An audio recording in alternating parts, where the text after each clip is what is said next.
The wish to escape from the untimely visitor has often inspired me with the desire to live in a tree. Everyone should have some safe refuge from the cares and trials of housekeeping. If I could manage it, I would have a secret stair built in the heart of our giant oaks, which should lead to an eyrie at the summit, hidden from all eyes.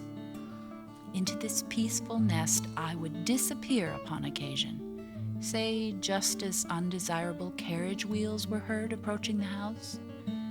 From my airy perch, I would calmly survey the coming and going of the curious, myself unseen, unheard.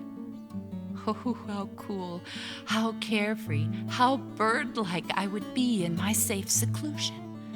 I'm afraid I should burst into song for very glee and thus, betray my secret. Are you glad, my big brother, my deep-hearted oak? Are you glad in each open palm leaf? Do you joy to be God's? Does it thrill you with living delight?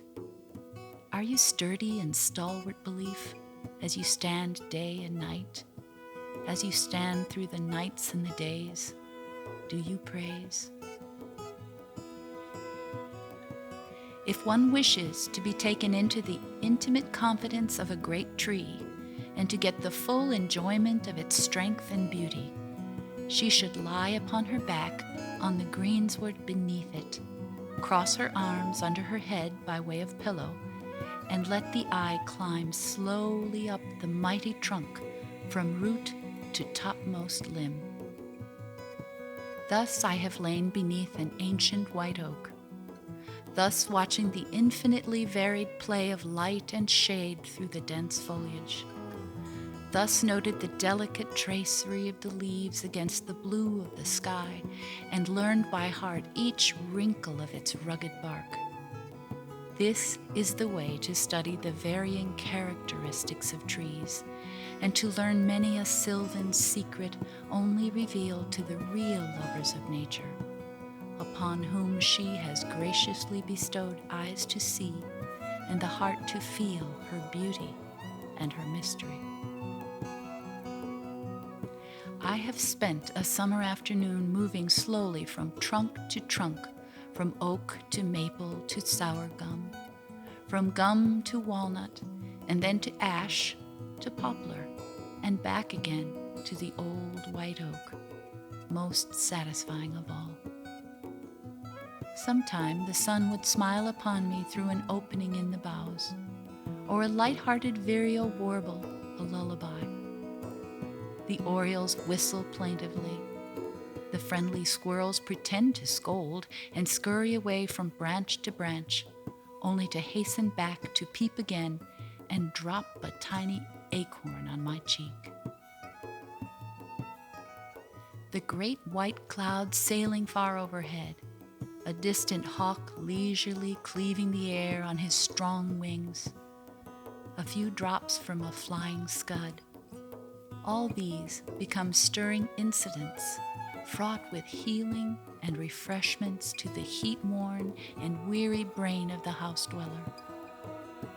Should the eyes close into delicious slumber, the great tree stands guard over its puny visitor, filling one with a sense of security and of being cared for as by a mighty and gentle nurse.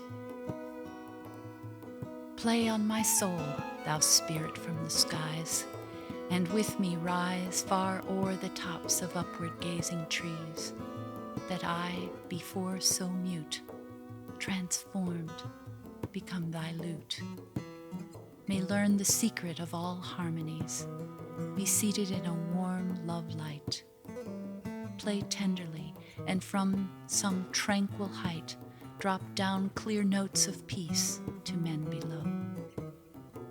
O strong oaks, O blue mountains, O winds of heaven, O infinite mysterious sky, how holy and how healing and how hopeful you are.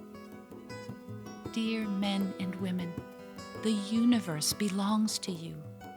Look up and be helped and comforted.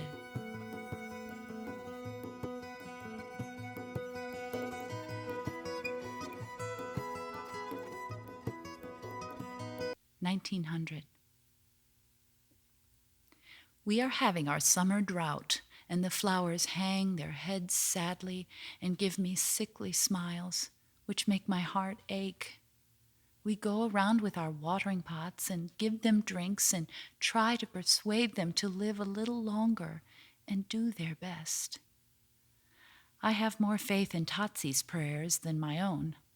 Totsy's 3 years old.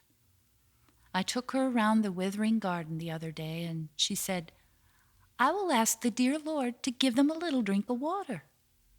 So she did. And whence woke up from her afternoon nap, behold, it was softly raining.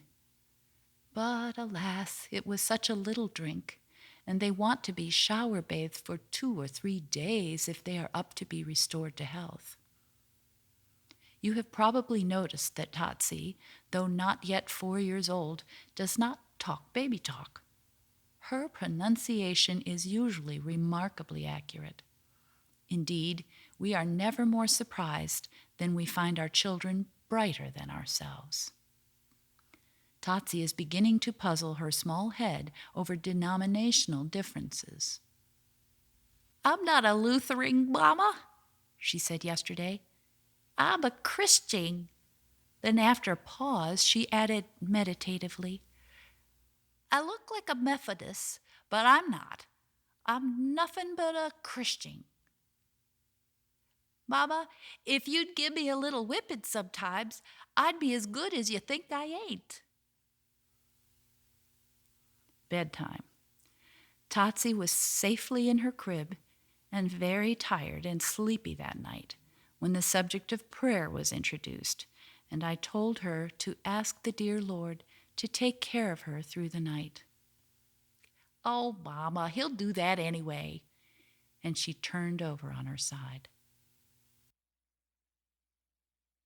An idle dream. O Mercury, lend me your twisted staff, and lend me your winged shoon, for I would away like a shooting star to the other side of the moon, and find me a little wee world alone, a tiny planet to call my own, where songbirds wanton unscathed by man and sing as never an earth bird can, where streamlets murmur, "Forget, forget," and never a tear has fallen yet. There would I fly in each vexed mood to rest in the bosom of solitude.